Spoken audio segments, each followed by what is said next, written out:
tab A and B can fill a tank in 7 minutes and 6 minutes respectively. Both are open alternatively 1 minute each. In what time the tank will be filled in? তাহলে এখানে কি বলেছে, দুটো pipe, একটা 7 মিনিটে ভর্তি করে, একটা 6 মিনিটে ভর্তি করে, কিন্তু দুটো কখনোই একসঙ্গে চলেনি। তাহলে 1 মিনিটে কতটা ভর্তি করে? 1/7, 1 মিনিটে 1/6। এবার আমরা যদি দুটোকে যোগ করি, তো যোগের ফলাফল কি আসে? 42/13। তাহলে এটা কি দুজনে মিলে কখনোই কিন্তু 1 মিনিটে করে না, কিন্তু একসঙ্গে তো কাজই করেনি, দুজনে মিলে প্রত্যেক 2 মিনিটে এই ঘটনাটা ঘটে।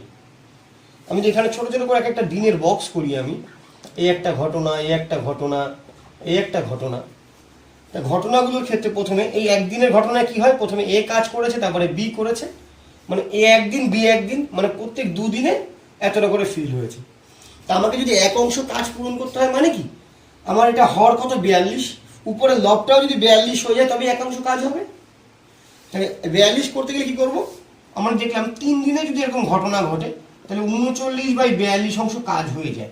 আর 3 দিনের ঘটনা মানে এখানে এ আসবে, এখানে বি আসবে, এখানে এ আসবে, এখানে বি আসবে, মানে 1 2 3 4 5 6, 6 দিনের কাজ হয়ে যাবে।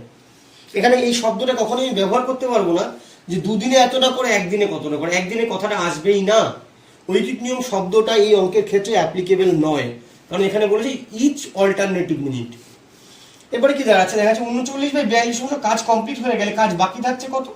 1 থেকে বিয়োগ করলে 39/42 = 3/42 = 1/14। এবার 3 দিন মানে 6 নম্বর দিনে কাজটা লাস্ট করে গেল কে? বি। এবার এই কাজটা কার ভাগে পড়বে? এ আসবে। এর ক্যাপাসিটি কত? এ এক অংশ করে 7 দিনে, 1/14 অংশ করবে কত দিনে? হাফ দিনে।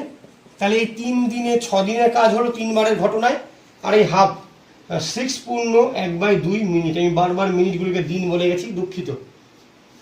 এ হচ্ছে অ্যাকচুয়াল এই অঙ্কের সঠিক নিয়ম অনুসারে।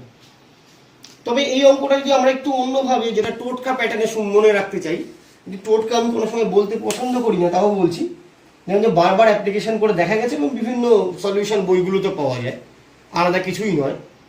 যদি এরকম অঙ্ক থাকে এবং দুটো কনসিকিউটিভ নাম্বার থাকে, মানে 6 7, 9 8, 11 10, তাহলে আমাদের এই অল্টারনেটিভ কাজ চললে সবসময় অ্যান্সার হবে দুটি সংখ্যার মাঝেরটা। যেমন 6 এবং 7-এর মাঝের সংখ্যা হচ্ছে 6.5। এটা যে কোনো অঙ্কের ক্ষেত্রে তোমরা যারা বুঝেছো অ্যাপ্লাই করে দেখবে। এই যে 15 আর 14 যদি নাও, অ্যান্সার আসবে 14.5। ঠিক আছে।